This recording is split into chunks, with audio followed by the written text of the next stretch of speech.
Bonjour, chers amis qui aiment l'histoire. Je vais me livrer à un exercice un peu difficile.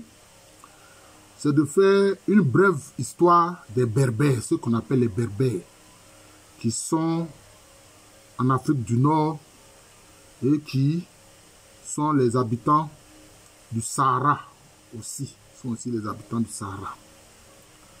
Alors, il y a un auteur qu'on appelle Ibn Khaldoun, qui a écrit les Berbères. Il a écrit une histoire des Berbères.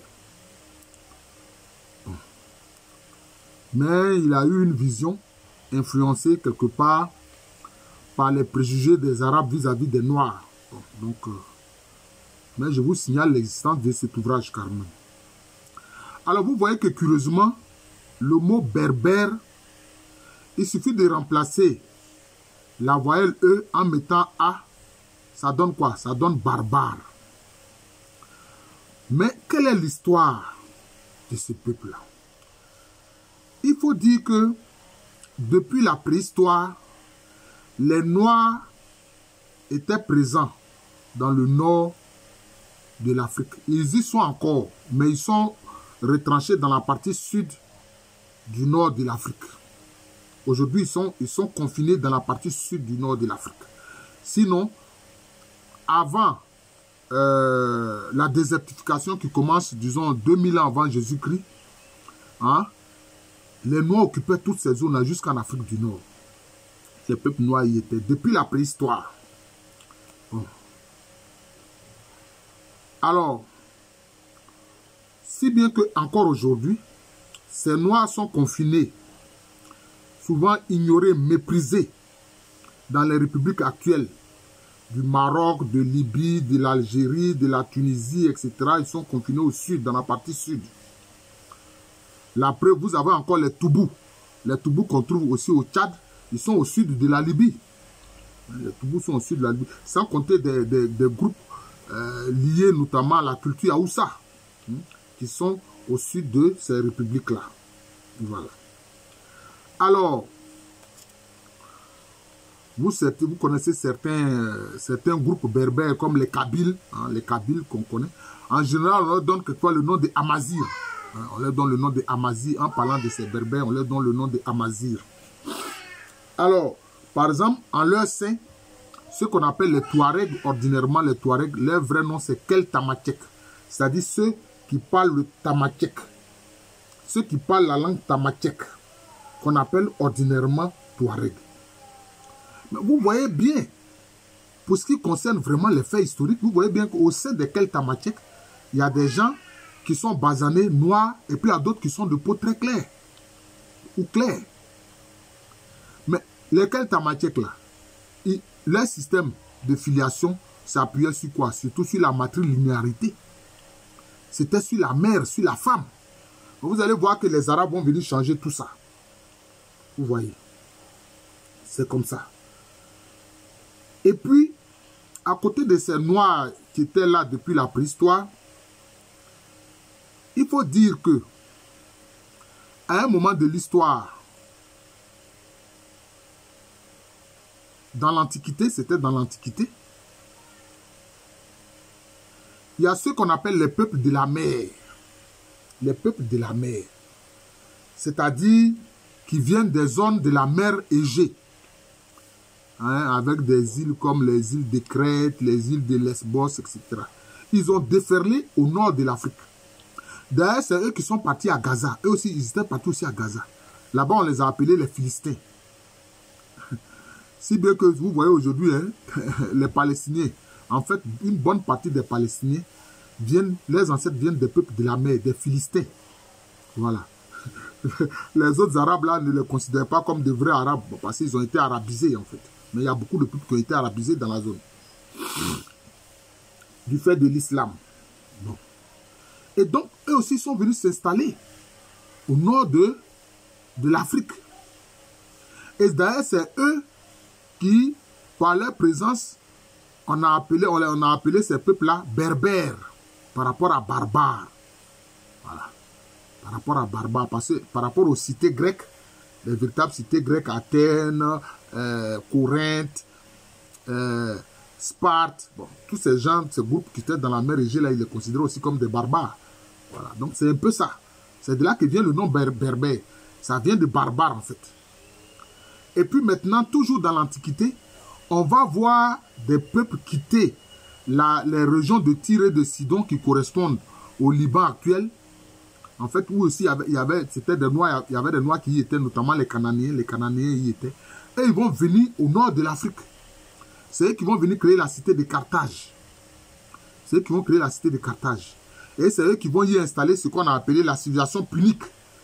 Mais ils vont avoir des guerres avec les Roumains. En ce moment-là, c'était la République romaine. Jusqu'à ce qu'on en arrive à l'Empire. Et puis les Romains vont les vaincre. Donc, il y a ceux-là, donc les Puniques, pour ne pas dire les Carthaginois, qui aussi vont venir habiter le nord de l'Afrique, principalement dans la zone qui correspond à la Tunisie actuelle. La zone qui correspond à la Tunisie actuelle. Voilà. Donc, à l'époque romaine, donc, avec l'Empire romain, toutes sortes de gens de l'Empire sont venus s'installer dans ces régions-là. Toutes sortes de gens sont venus s'installer dans ces régions-là. C'est pour ça qu'on a encore aujourd'hui en Tunisie, etc., on a des traces de la présence de la civilisation romaine. En Afrique du Nord, on a les traces de la présence de la civilisation romaine. Voilà. Et donc, toutes ces populations vont se brasser. Il va y avoir des brassages. C'est ça la réalité. Donc, on ne peut pas parler de l'histoire des Berbères sans tenir compte de ces faits-là. Voilà. À l'époque romaine, d'ailleurs, on parlait de certaines populations qui étaient dans la zone, telles que les Garamantes, les Numides, etc. Mais on ne sait pas à quoi ça correspond réellement aujourd'hui par rapport aux populations. Mais on sait que c'était des populations auxquelles les Romains donnaient différents noms comme Garamantes, Numides, etc. Vous voyez, c'est cela. Voilà, c'est cela. Voilà. Alors, c'est tout ce brassage-là qui va être à l'origine du peuple berbère. Et aussi, quand l'Empire romain va commencer à s'écrouler avec les attaques des barbares, ce qu'on appelle les barbares, notamment les Germaniques, les Huns, etc. Mais on va voir les Vandales qui se sont installés en Vendée, en France. Les Vandales, c'est un peuple germanique. Mais on va voir des Vandales aussi venir s'installer en Afrique du Nord. Ah oui, des Germaniques Vandales sont venus s'installer en Afrique du Nord. C'est eux qui vont d'ailleurs en grande partie aussi contribuer à la peau claire de certains Berbères, à la peau claire de certains Berbères. Vous voyez, les Vandales. C'est ça les faits. Donc, c'est tout ce brassage-là qui est à l'origine du peuple berbère. C'est à l'origine du peuple berbère. Voilà. Et puis, c'est au 8e siècle que les Arabes vont arriver. C'est au 8e siècle que les Arabes vont arriver. Eux, leur zone où ils vont durement s'implanter, à partir duquel ils vont commencer leur conquête, c'est la ville de Kérouan. Eux, ils vont commencer leur conquête et puis ils vont conquérir toute l'Afrique du Nord. Ils vont conquérir toute l'Afrique du Nord. Donc, ils vont conquérir tout le pays des Berbères. Ils vont conquérir le pays des Berbères. Et c'est eux d'ailleurs qui, ayant un racisme réel vis-à-vis des Noirs, vont amener les Berbères clairs à détester leurs frères Berbères noirs. Alors qu'avant, il n'y avait pas de problème entre eux. Berbères, que ce soit de teint clair ou de teint foncé, ils appartenaient à différentes familles. Ensemble, ils formaient des familles. Vous voyez. Mais ce sont les Arabes qui sont venus changer tout ça au 8e siècle. Voilà. Et puis, ils vont donc faire des conquêtes, obliger pratiquement les Berbères à se convertir à l'islam. Et vous allez voir, je vais dessiner cela, vous verrez bien. Ils vont contraindre quelque part les Berbères à changer, je peux dire, de mode de filiation. Ils vont adopter le mode de filiation patriarcale avec une accentuation dure hein, au profit de l'homme de sexe masculin. Vous voyez? Et c'est ainsi que on verra ces bouleversements au sein des Berbères. Mais les Berbères, ils forment différents groupes. Hein. Souvent, concernant l'Algérie, on parle des Kabyles, mais il n'y a pas que les Kabyles, il y a lesquels Tamatiek, etc. Ils forment en fait différents sous-groupes. Voilà. Moi, je n'aime pas utiliser le terme de tribu parce que quand on parle de tribu, c'est des gens qui ont la même ascendance. Voilà. Et c'est ainsi qu'on voit bien, quand on regarde le pavillon, c'est-à-dire le drapeau des Berbères, que ce soit des Kabyles, etc., qui revendiquent leur identité culturelle berbère, vous verrez ce schéma-là. Ce schéma-là. Mais ce schéma-là, ils ont pris ça où? Ils ont pris ça où? Ils ont pris ça auprès des Noirs. Ils ont pris ça auprès des Noirs. Hein? C'est ce qu'on appelle Kanaga. C'est un symbole cosmique qui vient d'ailleurs des Dogons. C'est les Dogons qui ont ce symbole. Mais eux, au lieu que ce soit circulaire comme on le voit en haut ici, vous allez voir que pour les Berbères, pardon, pour les Dogons, c'est plutôt, ça a une forme rectangulaire. Ça a une forme rectangulaire. Vous voyez, vous allez voir que pour eux, c'est une forme rectangulaire. Voilà, c'est comme ça. Chez les Dogons, c'est comme ça, ça se présente comme ça. C'est un symbole cosmique très important qu'on appelle Kanaga chez les Dogons.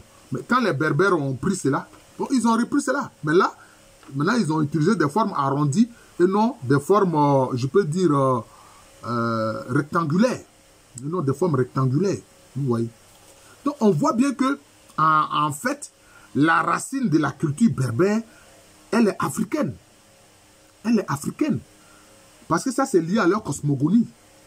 Elle est africaine. Et justement, on va voir, par exemple, ces Arabes-là, il y a une reine. Parce que eux, alors que les Arabes, eux, ils mettent la femme au second plan. Alors que chez les Berbères, la femme était très importante. Je vous ai dit, au départ, hein, la filiation chez les Berbères, l'accent était mis sur la matrilinéarité. C'est par la matrilinéarité que tu es noble, etc. C'était comme ça. Et il y a une reine berbère qu'on appelle Delia, que justement les Arabes de Kérouan vont vaincre et humilier. Et c'est ainsi que, bon, les Berbères eux-mêmes vont se convertir à l'islam, puisqu'ils ont été attaqués dès le 8e, entre le 8e et le 9e siècle par les Arabes, et puis entre les 10e et 11e siècle, eux-mêmes convertis à l'islam. Qu'est-ce qu'ils vont venir faire? Ils vont traverser le désert qui fait partie de leur domaine, de leur habitat, pour venir maintenant attaquer, hein, le royaume de Ouagadougou, ou si vous voulez l'empire du Ghana.